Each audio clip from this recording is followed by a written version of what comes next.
Hello and welcome back. In today's video, I am going to be talking about Luton's brand new January transfer window signing. It's the first signing we've made so far in this January transfer window, and also talk about the game that's happening, hopefully this weekend, if the weather allows it to, Luton versus Stevenage. So I will be giving you my thoughts on that as well. So big video, first half, new signing, second half, about a game that's happening on the weekend.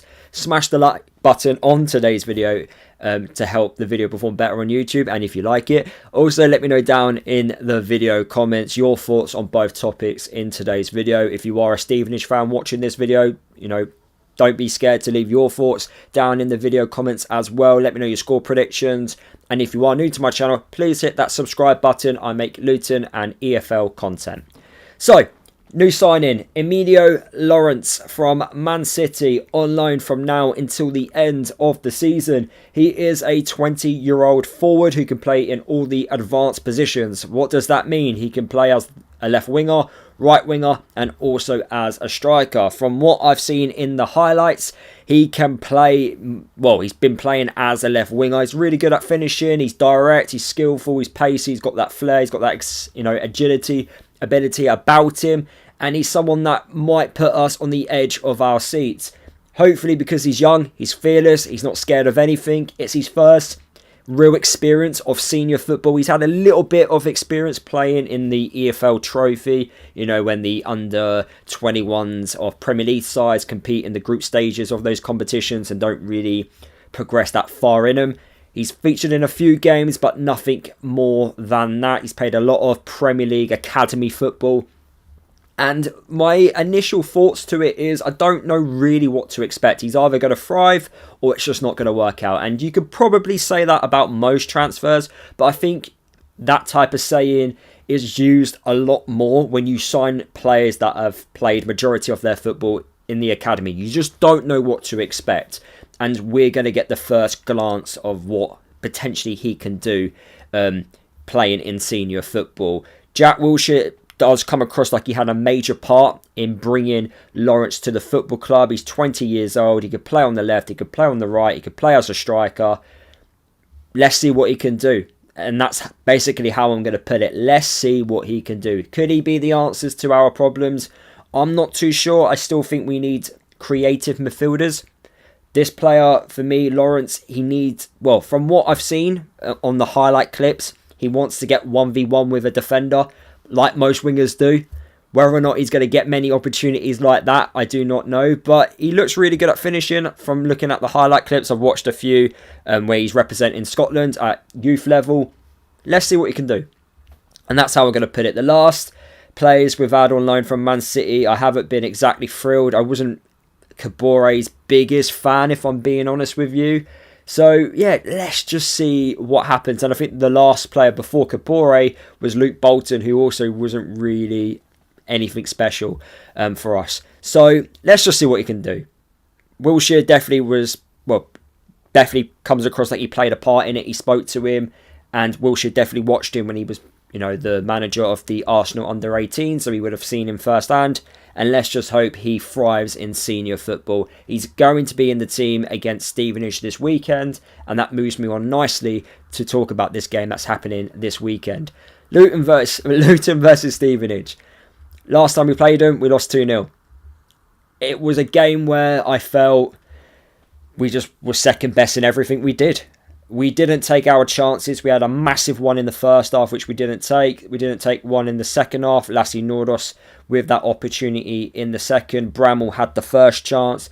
And then Stevenage kind of grew into the game. They got their goals. And yeah, we just looked second best in everything, which we did. We didn't really look like we could score many goals after we had that second big chance in the game, and it was Matt Bloomfield's last game in charge of Luton. That's what it's basically known for. Hopefully this time round it's going to be a much better, improved performance, but I don't see many goals in it. Before I tell you how I'm truly feeling going into the game, let's listen to Matt, who is a Stevenage fan, with his thoughts going into this game. Hi Lewis, Matt Farley here from the Stevenage Football Club podcast. Once again, just to give a little bit of a lowdown on us prior to the big match against yourselves on Saturday at Kenilworth Road.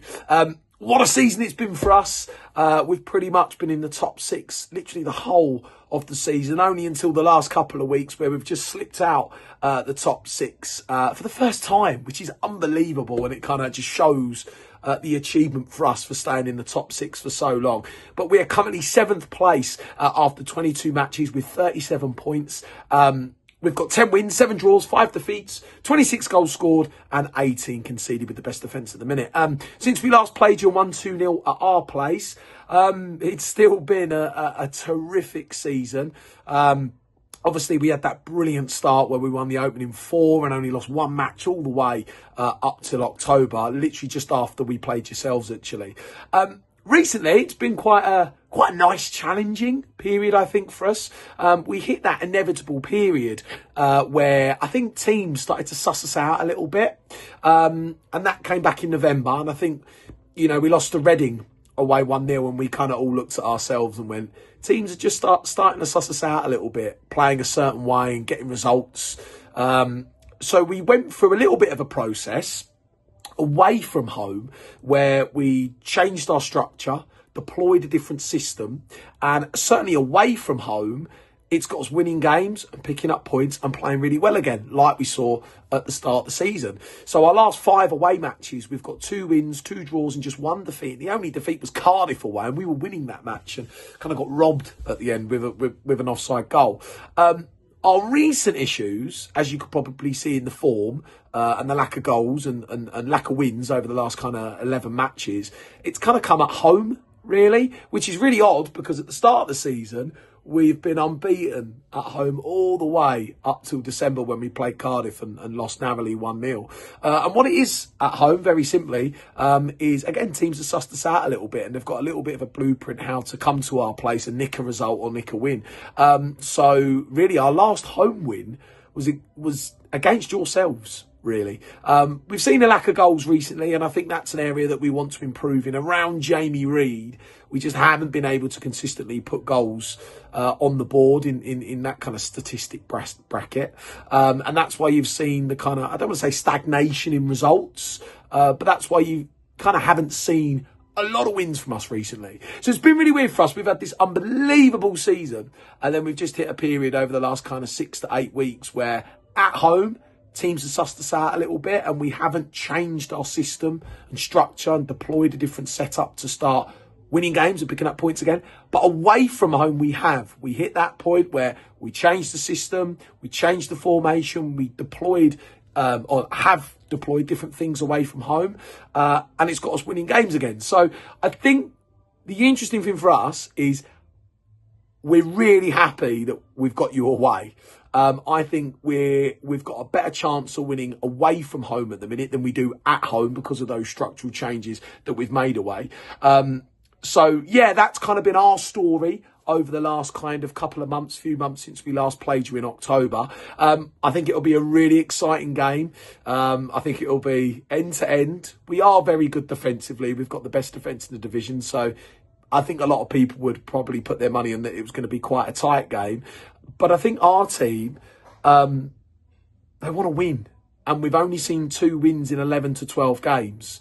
Compare that to the opening 10 where we saw 8 wins. So I think it's really, really important for us that we start winning games of football. And I think we're at that point where we need to do so. So I think it'll be a very exciting game against yourselves. Good luck for the rest of the season. I'm going to go with a 2-1 win for us. On Saturday. I just think Jamie Reid in these big games and big moments always comes up trumps, and he has done this season on quite a few occasions. So I think we'll win the match. I would take a point, but I think it's going to be an excellent game against yourselves. Best of luck for the rest of the season. I said on the first video that I sent you back in October, I think Luton's a fantastic club. And I'm very, very certain that Luton are going to find themselves back in the Championship this year or next year or the year after, with a fantastic fan base behind them. So, no, look, the best of luck for Saturday, and best of luck for the rest of the season. Hopefully we'll see Luton back in the division that they deserve to be in, which is the Championship. So, guys, best of luck for Saturday. We will see you there, and best of luck for the rest of the season. Massive thank you to Matt with his thoughts going into the game. Matt is so passionate about Stevenage. You can tell by listening and watching him talk, and he's such a nice guy as well. So I'm really happy that I can get Matt on the channel to help me out with giving us more of a Stevenage perspective. Now, as he mentioned, goals have been a little bit difficult to come by, but defensively they have been really good. And that's what worries me, because when we come up against a team that are defensively structured, they're organised, you know, they will win most of their battles in the air, they will win a lot of their ground duels. I do get a bit concerned, because I've got a feeling, because of the weather conditions on the weekend, we're going to result into going long. And if we do that, the Stevenage defenders will win every single header in the air. I do not want to see Saville and Walsh as the midfield partnership in the starting 11 on Saturday. If they are going to be the two midfielders in the starting 11, I do not see us win this game. I will say it now, and I don't like saying that when watching Luton play. Despite how I feel going into a match, even if I think Luton are going to lose it, when that referee blows that whistle, all my thoughts and feelings just go out the window, and I just judge it on what I see in the game. I don't feel like we're going to lose while watching. I just hope and pray we can win it, and it doesn't matter who we play against. But if we do play with Saville and Walsh, that will change, because I just won't have any confidence in those two players that they can actually play well together, especially if we continue to play the 4-2-3-1 formation, which I do believe we are going to continue to play. I think Saville and Walsh, they work better together when you play with the wing backs, with two number 10s in front of them and a striker, because they've got more options to play the ball to. I think they both play it far too safe. They don't take that risky pass, and I do think the midfield options on Saturday should be Walsh, Fane and Clark. I think that's how it should be, just like it was in the last two home games. If we perform how we did in the last two home games, especially how we did against Wycombe and the first 45 minutes against Leyton Orient, I would have a lot of confidence, actually, we can beat this very good, organised, structured Stevenage team. But if we don't start the way we did, and we also play with Saville and Walsh in a 4-2-3-1 formation, I just don't have any confidence we'll get anything, and I just feel like the game will just suit Stevenage. I don't see many goals, if I'm being honest with you, as both teams actually, on stats, defend extremely well. I know what you're thinking, Luton defending extremely well. Well, we've got the clean sheets to prove it, so it kind of does back up that point. But I just don't see many goals. I think if any team's going to win, it'd be by one goal. And I've got a feeling it's going to be a 1-0 win. To what team? I do not know. I'll give you my score prediction when I see that starting 11. I am recording this video before the press conference, so I don't actually know which players have returned back from injury. Hopefully the fact that we didn't play against Doncaster means that a few players have returned back from little knocks and from illnesses, and we'll have a much stronger squad against Stevenage on this weekend, basically. So yeah, that's kind of how I'm going to view it. Hopefully we can bounce back to winning ways, because the last league game was against Exeter on New Year's Day. But yeah, I really do not know what the score is going to be until I see that starting 11, and I pray to God it's not Walsh and Saville as the two pivots in the 4-2-3-1 formation. That's how I'm going to leave it. Thank you so much for watching. Let me know your thoughts down in the video comments. Smash the like button as well. Subscribe if you're new. And I'll see you guys in my match reaction after the game against Stevenage.